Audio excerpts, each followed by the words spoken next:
Dieu Tout-Puissant dit « Servir Dieu n'est pas une mince affaire. Ceux dont le tempérament corrompu demeure inchangé ne peuvent jamais servir Dieu. Si ton tempérament n'a pas été jugé et châtié par la parole de Dieu, alors ton tempérament représente encore Satan.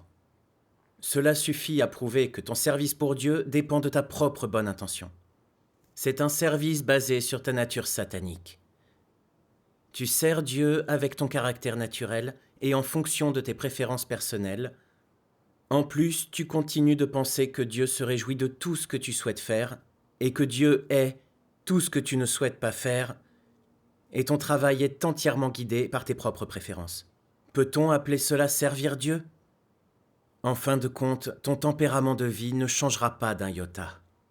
En fait, tu deviendras encore plus têtu car tu as servi Dieu et ton tempérament corrompu en sera profondément enraciné. Ainsi, à l'intérieur de toi-même, tu développeras des doctrines pour servir Dieu basées sur rien d'autre que ton propre caractère et des expériences découlant de ton service selon ton propre tempérament. C'est une leçon tirée de l'expérience humaine, c'est la philosophie de la vie de l'homme. Ce type de personnes font partie des pharisiens et des responsables religieux. S'ils ne se réveillent jamais ni ne se repentent, alors se transformeront sûrement en ces faux Christ et antéchrist qui trompent les gens dans les derniers jours. Dieu soit loué. Amen. Amen. Quand je lis ce passage, servir Dieu n'est pas une mince affaire. Ceux dont le tempérament corrompu demeure inchangé ne peuvent servir Dieu. Si ton tempérament n'a pas été jugé et châtié par la parole de Dieu, alors ton tempérament représente encore Satan. Je suis, croyez-moi, profondément ému. J'ai connu l'échec par le passé. J'accomplissais mon devoir avec un tempérament arrogant. J'étais vantard. Je prêchais des paroles superficielles pour que les gens m'admirent. Sans m'en rendre compte, je résistais à Dieu.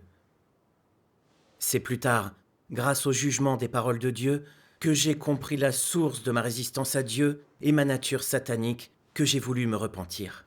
Amen. En 2013, on m'a choisi comme dirigeant d'église. J'étais enthousiaste à cette époque. Quand je voyais des frères et sœurs dans des situations difficiles, j'échangeais avec eux sur les paroles de Dieu pour les aider à résoudre leurs problèmes. Quelques mois plus tard, mon dirigeant m'a dit « Une église qui a beaucoup de nouveaux membres cherche un dirigeant. Tous tes collaborateurs t'ont vivement recommandé. » J'ai accepté plein d'assurance. J'ai pensé que je devais bien abreuver ces nouveaux frères et sœurs pour qu'ils comprennent rapidement la vérité et s'engagent sur le vrai chemin. En arrivant dans l'église, je me suis informé sur la situation générale et j'ai répertorié les problèmes des frères et sœurs avec l'intention de chercher des passages des paroles de Dieu qui pourraient les aider. Comme je venais d'arriver et que la plupart des frères et sœurs ne me connaissaient pas, je pensais que je devais faire l'effort d'échanger davantage avec eux. Si je réussissais à faire du bon travail en peu de temps, tout le monde penserait sûrement que je possédais la réalité de la vérité et que j'étais remarquablement compétent. L'Église a alors émis une annonce sur les vérités qui devaient être abordées et nous devions trouver des passages des paroles de Dieu appropriés. J'étais ravi parce que c'était une bonne occasion de prouver ma valeur. J'ai trouvé des paroles de Dieu qui concernaient ces aspects de la vérité et les ai organisées avec soin, en me disant « Il y a justement une réunion demain. Mes collaborateurs verront que j'ai passé la nuit à chercher ces paroles de Dieu. Ils me trouveront certainement consciencieux et responsable. » J'ai fait des recherches pendant quasiment toute la nuit. Et donc, comme je l'espérais, mes collaborateurs ont admiré mon travail pendant la réunion. Certains ont dit « Frère Chen est consciencieux. Il a passé presque toute la nuit à chercher ces passages des paroles de Dieu. » D'autres ont dit « C'est vrai, on dirait que Frère Chen lit énormément, oui. » Le frère qui organisait la réunion m'a demandé avec inquiétude « Combien de temps as-tu passé à chercher ces passages des paroles de Dieu ?» J'étais réellement fou de joie en entendant ces paroles. Je n'avais pas travaillé jusqu'à l'aube en vain. Mes frères et sœurs appréciaient mes efforts. Tout en cachant bien ma joie, j'ai répondu « Il faisait presque jour quand j'ai fini. Il m'arrive souvent de travailler toute la nuit, c'est normal, ça n'a rien d'admirable. » Je voulais que tout le monde ait de quoi échanger aux réunions. Notre hôte a dit que j'étais consciencieux et endurant si j'étais capable de veiller toute la nuit. Mon cœur s'est vraiment gonflé de joie. Je devais continuer à travailler dur pour qu'on me voie en dirigeant compétent. Plus tard, quand l'évangélisation a progressé, nous avons fondé d'autres églises. Je travaillais tous les jours, du matin au soir, et je visitais toutes les églises. Je lisais des paroles de Dieu et j'échangeais avec ceux qui avaient des problèmes. L'opinion que les gens avaient de moi s'améliorait. Je me souviens d'une fois où des frères et sœurs ont eu un problème d'évangélisation qu'ils n'arrivaient pas à résoudre. Comme ça les rendait faibles et négatifs, ils m'en ont parlé. Je leur ai donc fait part de mes propres expériences d'évangélisation. J'ai dit, les gens avaient plein de notions et ne l'acceptaient pas. Certains m'ont chassé de chez eux. Moi aussi, je trouvais ça dur. Alors je priais Dieu constamment. Pendant des nuits entières, je cherchais des passages de ses paroles et je retournais les aider pour qu'ils entendent la voix de Dieu et obtiennent son salut dans les derniers jours. Malgré les humiliations et les difficultés, je n'ai pas renoncé. Finalement, je les ai tous amenés dans le troupeau. Alors un frère a dit avec admiration, « Frère Chen est capable d'endurer des épreuves, il sait porter un fardeau. » D'autres ont dit, « On devrait évangéliser de la même manière. » Ils avaient une si haute opinion de moi que j'étais vraiment sur un petit nuage. Après ça, beaucoup de ceux qui avaient des problèmes venaient me consulter et très peu allaient voir le frère avec lequel je faisais équipe. Dans leurs devoirs, les frères et sœurs faisaient absolument tout ce que je leur demandais. Ils avaient une si haute opinion de moi que j'ai commencé à être imbu de moi-même. Je me prenais pour un pilier de l'Église. Pendant une réunion avec mes frères et sœurs, je me suis étalé sur les épreuves que j'avais endurées et les résultats que j'avais obtenus. Alors soudainement, une sœur m'a dit « Frère Chen, je n'entends parler que des souffrances que tu as endurées en faisant ton devoir. Tu n'as pas parlé des faiblesses et des tempéraments corrompus que tu as révélés face à l'adversité, de ce que tu as appris sur toi-même, ni de ta recherche de vérité. On dirait que tu n'as aucune corruption. » Après qu'elle ait parlé, tous les autres m'ont regardé. J'étais abasourdi. Je me suis senti sur des charbons ardents et je me suis mis à rougir. J'ai pensé, en me parlant comme ça, elle me donne l'air d'un idiot devant tout le monde. Que vont-ils penser de moi ? Pour regagner un peu de dignité, je lui ai répondu « Ma sœur, ce que tu as dit est juste et je l'accepte. Mais nos frères et sœurs ont des problèmes qui les rendent faibles et négatifs. On ne devrait pas parler que de corruption, mais échanger davantage sur les pratiques positives pour que ces frères et sœurs aillent de l'avant et trouvent leur foi. » Plus tard, des frères et sœurs m'ont dit que je parlais de mon savoir et de mes expériences, mais pas de la corruption que ceci révélait en moi. Oui. Comme je parlais de mes épreuves et de la manière dont j'avais renoncé à ma chair dans mon devoir, j'avais l'air doué dans la pratique de la vérité. Ces avertissements de mes frères et sœurs m'ont mis mal à l'aise. Ce que j'échangeais n'était-il pas convenable ? Il m'arrivait de parler de mon arrogance et de mon égoïsme. J'avais aussi obtenu de bons résultats et n'avais pas entravé le travail de l'Église. Ça devait bien signifier que mes échanges étaient bons. Je n'ai pas sincèrement réfléchi sur moi-même. Alors, comment as-tu pris conscience de ces choses ? Plus tard, parce que mon devoir l'exigeait, j'ai été transféré dans une autre église pour y travailler. Pendant une réunion avec mes collègues, frère Zhang m'a dit d'un ton grave « Frère Chen, certains frères et sœurs ne s'intéressent plus à leurs devoirs depuis que tu as quitté l'autre église. Quand ils ont un problème, ils veulent que tu le résolves sans lire les paroles de Dieu ni chercher la vérité. Certains ne veulent même plus aller aux réunions. Ça prouve que tu n'as pas exalté Dieu. Tu ne lui as pas porté témoignage dans ton devoir. Tu n'as fait que frimer pour qu'on ait une bonne opinion de toi. C'est un acte maléfique. C'est vrai. C'est vrai, oui. Tu dois réfléchir sur toi-même. » Oui. Ce qu'il m'a dit m'a sidéré. Comment était-ce arrivé ? Mes frères et sœurs m'admiraient. C'était un gros problème. J'étais vraiment très inquiet. Je n'ai rien entendu de ce qui a été échangé pendant le reste de la réunion. J'avais les idées embrouillées et je ne voyais pas comment me sortir de cette situation. Chez moi, j'ai continué à ressasser les mots de frère Zhang. Je croyais avoir obtenu des résultats et pouvoir échanger sur la vérité pour résoudre des problèmes. Je n'aurais jamais imaginé que ça aurait une conséquence pareille. Tout ça m'a profondément bouleversé, désespéré. J'ai prié Dieu. Mon Dieu, je t'en prie, éclaire-moi pour que je trouve la source de mon problème et me comprenne moi-même. Ensuite, j'ai lu des paroles de Dieu. Tous ceux qui déclinent s'exaltent eux-mêmes et se rendent témoignage à eux-mêmes. Ils se vantent auprès des autres et s'auto-glorifient.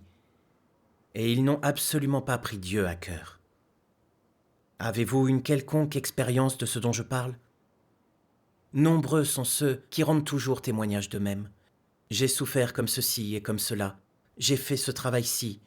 Dieu m'a traité comme cela. Il m'a demandé de faire telle et telle chose. Il a une haute opinion de moi. À présent, je suis comme ceci et comme cela. Il parle volontairement avec un certain ton et adopte certaines postures. Enfin, certains finissent par penser que ces gens-là sont Dieu. Une fois qu'ils en sont arrivés là, le Saint-Esprit les a depuis longtemps abandonnés. Pendant ce temps, même s'ils sont ignorés et non chassés, leur destin est fixé, et la seule chose qu'ils puissent faire, c'est d'attendre leur punition. Certains peuvent utiliser leur statut pour se rendre témoignage, pour se glorifier et pour rivaliser avec Dieu au sujet des personnes et du statut. Ils utilisent diverses méthodes et mesures pour que les gens les adorent, essayant constamment de gagner les gens et de les diriger. Certains trompent même les gens intentionnellement, les amenant à penser qu'ils sont Dieu, afin qu'ils puissent être traités comme Dieu. Ils ne diraient jamais aux gens qu'ils ont été corrompus, qu'ils sont encore corrompus et arrogants, qu'il ne faut pas les adorer, et que peu importe leur succès, c'est entièrement dû à l'exaltation de Dieu, et c'est ce qu'ils doivent faire de toute façon. Pourquoi ne disent-ils pas ces choses ? Parce qu'ils ont profondément peur de perdre leur place dans le cœur des gens. C'est la raison pour laquelle ces gens ne louent jamais Dieu et ne rendent jamais témoignage à Dieu. Après avoir lu ces paroles, j'étais affligé. En réfléchissant sur moi-même, j'ai compris que j'avais l'air d'avoir beaucoup souffert et d'échanger avec mes frères et sœurs sur les paroles de Dieu pour les aider, mais que je ne l'avais réellement fait que pour pouvoir frimer et pour qu'ils aient une bonne opinion de moi. J'ai repensé au moment où l'on m'avait recommandé pour diriger l'Église. Je me suis rendu compte que je ne pensais qu'à obtenir des résultats pour que les autres aient une bonne opinion de moi. Pour y parvenir, j'avais veillé tard pour chercher des passages des paroles de Dieu pour les réunions. Quand mes frères et sœurs avaient du mal à évangéliser, je n'ai pas échangé avec eux sur la volonté de Dieu pour les mener vers la vérité. À la place, je me suis vanté et leur ai parlé des épreuves que j'avais subies en évangélisant. Quand j'ai progressé, mes frères et sœurs m'ont félicité. Ça m'a fait plaisir et je me suis attribué le mérite des résultats obtenus par l'œuvre du Saint-Esprit, comme s'ils étaient mes propres accomplissements. En réunion, je me mettais très souvent en valeur. J'échangeais sur des pratiques positives et j'évitais de parler de mes tempéraments corrompus. Si le sujet était abordé, je le survolais. Je n'avais pas envie de mettre en lumière les motifs ignobles pour lesquels j'accomplissais mon devoir. Plusieurs fois, Dieu s'est servi de mes frères et sœurs pour que je voie mes problèmes, mais pour protéger ma position et mon image, j'ai juste accepté ce qu'il disait, sans prendre le temps de réfléchir sur moi-même. Pendant les échanges, je me faisais mousser pour tromper mes frères et sœurs. Je croyais que j'étais responsable dans mon devoir et que je pouvais endurer des épreuves. Quel que soit le problème qu'avait l'Église et l'état de mes frères et sœurs, je ne me défilais pas, je trouvais une solution. Confronté aux faits, j'ai compris que je ne pratiquais pas la vérité et que je ne me souciais pas de la volonté de Dieu. J'en faisais une occasion de frimer pour qu'on ait une bonne opinion de moi. Je satisfaisais mon désir de gloire et de statut. Ouais. En faisant ça, je ne conduisais pas mes frères et sœurs devant Dieu. Je les incitais à me vénérer. J'étais entré en compétition directe avec Dieu. C'est vrai. Je me suis rendu compte que j'étais engagé dans la voie de la résistance à Dieu et que j'avais commis une grave transgression. J'étais terrifié et je me sentais coupable. Je me suis demandé comment ai-je pu m'engager sur cette voie sans m'en rendre compte. Puis j'ai lu un passage des paroles de Dieu. Depuis que les hommes ont été corrompus par Satan, leur nature a changé et ils ont perdu peu à peu la raison que possèdent les gens normaux. Ils n'agissent plus à présent comme des êtres humains dans la position de l'homme. Ils désirent plutôt dépasser le statut de l'homme. Et ils aspirent à quelque chose de plus élevé et de plus grand. Or, quel est ce quelque chose plus élevé? Ils souhaitent dépasser Dieu, dépasser les cieux et dépasser tout le reste. Qu'est-ce qui est à l'origine de la raison pour laquelle les gens sont devenus comme cela? Au bout du compte, la nature de l'homme est trop arrogante. Une fois que la nature et l'essence des gens deviennent arrogantes, ils sont capables de faire des choses qui désobéissent à Dieu et lui résistent, des choses qui ne tiennent pas compte de ses paroles, des choses qui génèrent des notions à son sujet, des choses qui se rebellent contre lui, et des choses qui les glorifient et leur portent témoignage à eux-mêmes. Tu dis que tu n'es pas arrogant, mais imagine qu'on te donne un certain nombre d'églises et qu'on t'autorise à les diriger. Imagine que je ne t'ai pas traité et que personne dans la famille de Dieu ne t'ait émondé. Après les avoir dirigés pendant un temps, tu les conduirais à tes pieds et les forcerais à t'obéir. Et pourquoi ferais-tu cela? C'est déterminé par ta nature. Ce n'est autre qu'une manifestation naturelle. Tu n'as pas besoin de faire d'efforts pour apprendre cela et tu ne dois pas non plus faire en sorte que d'autres te l'enseignent. Tu ne le fais pas exprès, cela t'arrive naturellement. Tu forces les gens à te vénérer, à se soumettre à toi, à te glorifier, à témoigner à ton sujet et à t'écouter en toutes choses. Tu ne leur permets pas de faire quoi que ce soit sans ton accord. Sous ta direction, de telles circonstances se produisent naturellement. Et comment ces circonstances arrivent-elles? Elles sont déterminées par la nature arrogante de l'homme. Lire les paroles de Dieu m'a permis de comprendre comment j'avais pu m'engager sur cette voie, alors que je voulais vraiment le satisfaire dans mon devoir. La source se trouvait dans ma nature satanique arrogante. Contrôlé par ma nature arrogante, j'étais imbu de moi-même et j'essayais souvent de frimer en paroles et en actes pour que les autres m'admirent. Oui. Quand mes frères et sœurs avaient des problèmes, je n'échangeais pas sur les principes de la vérité pour qu'ils la mettent en pratique. Mais je leur offrais des paroles, des doctrines superficielles. J'allais jusqu'à présenter mes souffrances comme exemple, ce qui est vraiment très orgueilleux. Ça a incité mes frères et sœurs à croire que je comprenais la vérité et pouvais résoudre leurs problèmes. Ils venaient me trouver sans se rendre compte qu'ils auraient dû s'en remettre à Dieu et chercher la vérité. Il n'y avait pas de place pour Dieu dans leur cœur. C'était si grave qu'à mon transfert, certains n'ont plus voulu aller aux réunions. Était-ce accomplir mon devoir? Je faisais le mal et je résistais à Dieu. C'était à cause de mon arrogance et de ma vanité que je le faisais. Je voulais jouer les seigneurs, protéger mon statut et mon image. Je cherchais à obtenir l'admiration de tous mes frères et sœurs. J'aimais passionnément mon statut. J'ai compris que je n'avais pas la moindre révérence pour Dieu. Quand on a une nature arrogante, on résiste à Dieu involontairement. Oui. C'est très dangereux. C'est vrai. C'est vrai. C'est vrai, oui. J'ai pensé aux pasteurs et aux anciens. Ils n'exaltent pas Dieu, ne lui portent pas témoignage et n'incitent pas à mettre les paroles du Seigneur en pratique. À la place, ils exposent leurs connaissances théologiques pour tromper les croyants. Ils se vantent de leur souffrance, du bon évangile qu'ils prêchent et du nombre d'églises qu'ils ont fondées. Ça incite les croyants à les vénérer, à les écouter et leur obéir aveuglément. Certains ont pourtant lu les paroles de Dieu Tout-Puissant et entendu la voix de Dieu, mais ils vont quand même consulter les pasteurs et les anciens. Oui. Sans leur accord, ils n'osent pas accepter l'œuvre de Dieu Tout-Puissant. C'est vrai. Les pasteurs et les anciens du monde religieux contrôlent vraiment les gens. Ils sont sur la voie de l'Antéchrist et veulent créer un royaume indépendant. J'ai souvent frimé dans mon devoir pour qu'on ait une bonne opinion de moi. En quoi étais-je différent de ces pasteurs et de ces anciens ? Les frères et sœurs de l'Église aux nouveaux membres venaient d'accepter l'œuvre de Dieu dans les derniers jours et avaient beaucoup de vérité à découvrir. Comme Dieu m'avait chargé de diriger l'Église, j'aurais dû échanger davantage sur ses paroles et plus témoigner de son œuvre, pour qu'ils acquièrent une connaissance de lui et s'engagent sur le vrai chemin. Oui. Mais qu'ai-je fait ? De quelle manière ai-je accompli mon devoir ? Je les ai incités à me vénérer et les ai privés de toute connaissance de Dieu.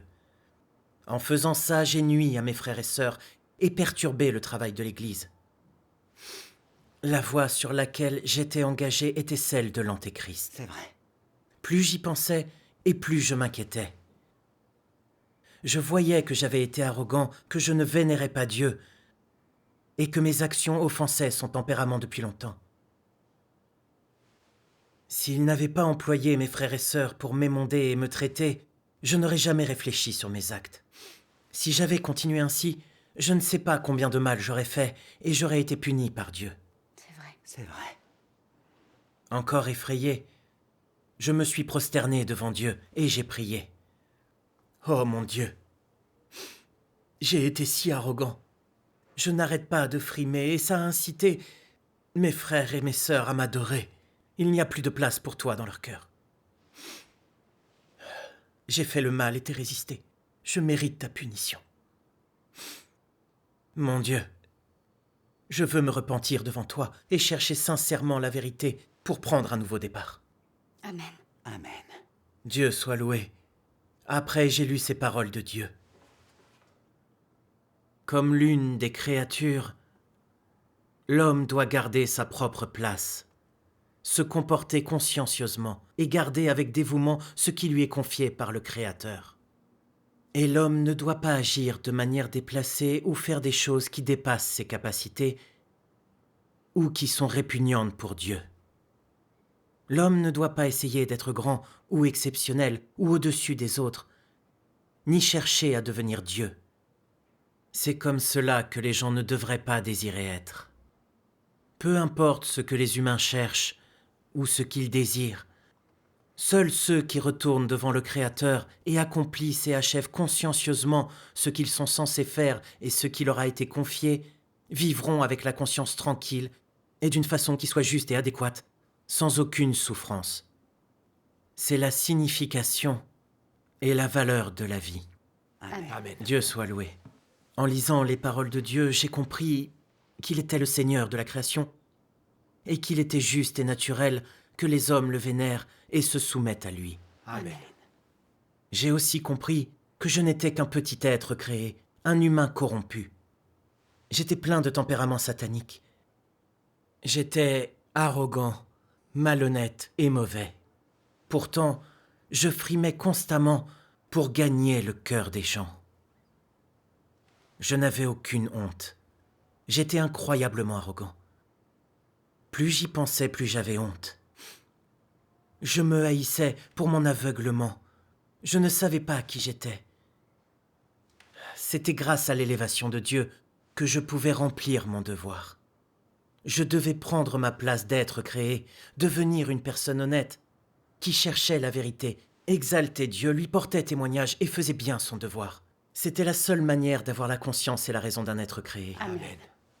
Ensuite, j'ai cherché une voie de pratique et d'entrer dans les paroles de Dieu. J'ai lu ces paroles qui disaient « Quand vous rendez témoignage à Dieu, vous devriez plus parler de la manière dont Dieu juge et châtie les gens, des épreuves qu'il utilise pour épurer les hommes et changer leur tempérament. Vous devriez parler de la corruption qui a été révélée dans votre expérience, de tout ce que vous avez enduré, et de la manière dont vous avez été conquis par Dieu, de toute la connaissance réelle que vous avez de l'œuvre de Dieu, de la manière de lui rendre témoignage et de lui rendre son amour. Vous devriez mettre du contenu dans ce genre de langage tout en le formulant de manière simple. Ne parlez pas de théories creuses. Parlez de façon plus terre-à-terre, parlez avec votre cœur. C'est ainsi que vous devez vivre. Ne vous munissez pas de théories creuses qui paraissent profondes dans l'effort de vous mettre en valeur. Ce faisant, vous avez l'air très arrogant et absurde. Vous devez parler de choses concrètes et réelles tirées de votre expérience concrète et avec votre cœur. C'est des plus profitables pour les autres et des plus convenables de voir. Amen. Dieu soit loué. Après avoir lu ces paroles, j'ai un peu compris comment pratiquer l'exaltation de Dieu et lui porter témoignage. Dieu soit Dieu loué. soit loué. Je devais parler davantage de ce que son œuvre m'avait apporté, des tempéraments corrompus qu'elle avait révélés, de la manière dont je lui avais résisté, de la manière dont j'avais réfléchi sur moi-même et du fait que je m'étais repenti. Ouais. Dans l'échange, je devais aider les gens à comprendre sa volonté, ses exigences, son tempérament et l'œuvre qu'il accomplit pour sauver les gens. Il devait être capable de le révérer, d'accomplir les devoirs d'être créé. Oui. C'était la seule manière d'exalter Dieu, de lui porter témoignage. Dieu soit loué. J'ai repensé à la manière dont j'échangeais. La plupart du temps, je ne parlais que de mes souffrances, des actes de Dieu dont j'avais été témoin, et des bénédictions qu'il m'avait accordées. Mes mobiles ignobles et mes tempéraments corrompus, je les cachais et les abordais à peine. J'avais peur de perdre l'estime des autres s'ils voyaient ma corruption. J'avais vraiment une nature malhonnête. Quand je l'ai compris, je suis allé voir frère Zhang pour lui confier mes mauvaises actions et ma malhonnêteté. Je lui ai aussi demandé d'aller dans l'église d'où je venais pour disséquer mon comportement avec les frères et sœurs et les rendre plus lucides. C'est bien. À la réunion, j'ai parlé de mon comportement et témoigné du tempérament juste de Dieu. Je leur ai dit de me prendre comme exemple à ne pas suivre pour éviter la voie de la résistance à Dieu. Oui. Ensuite, dans mon travail, j'ai sciemment élevé Dieu, témoigné de lui et échangé sur sa volonté, ses exigences et son amour pour l'homme. Dieu Dieu soit soit loué. J'ai exposé ma propre corruption, ma laideur et les mobiles cachés de mes actes. Je me suis ouvert aux autres et j'ai échangé sur la manière dont les paroles de Dieu m'avaient permis de me connaître et de pratiquer la vérité. J'ai fait tout ça pour que mes frères et sœurs sachent que j'étais corrompu moi aussi. Quand je résolvais les problèmes des autres, il m'arrivait encore de vouloir me vanter de mes réussites passées. Mais je priais Dieu et je renonçais à moi-même immédiatement. Je cherchais la vérité avec les autres et j'échangeais sur les principes de la pratique. Ce genre de pratique a grandement apaisé mon cœur. Il est merveilleux d'agir en accord avec les paroles de Dieu. Si j'ai pu changer et revenir sur le bon chemin, c'est entièrement grâce au jugement, au châtiment, à l'émondage et au traitement de Dieu. Dieu Tout-Puissant soit loué. Après avoir dit ça, je me suis senti apaisé. Que j'ai réussi cette petite transformation, que je sache pratiquer l'exaltation de Dieu et lui porter témoignage, est le fruit du jugement et du châtiment des paroles de Dieu. Amen. Amen. Amen. Dieu soit loué. Dieu soit loué. Ce genre d'échange montre vraiment la bonne voie. Oui, bien sûr.